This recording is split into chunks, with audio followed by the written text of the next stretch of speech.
L'un des termes courants que vous pouvez rencontrer de nos jours après une angiographie est la calcification des obstructions des vaisseaux sanguins, autrement appelée calcification coronarienne.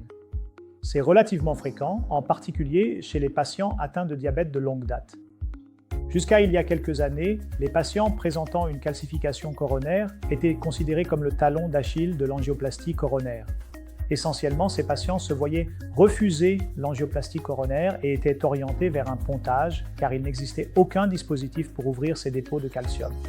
Mais ces dernières années, nous disposons de technologies plus avancées telles que l'atérectomie orbitale, l'ablation par rotation, le laser et les dispositifs de lithotripsie intravasculaire qui peuvent éliminer le calcium présent dans les obstructions des vaisseaux sanguins. Ces technologies ont véritablement révolutionné la façon dont nous traitons les patients présentant des obstructions coronariennes.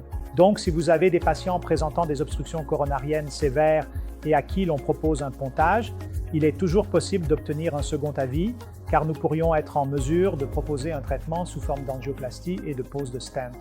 Le principal avantage de l'angioplastie et des stents est la rapidité de la récupération avec une période de convalescence plus courte permettant aux patients d'être sortis de l'hôpital dans les 48 heures après une petite intervention par ponction au niveau du poignet.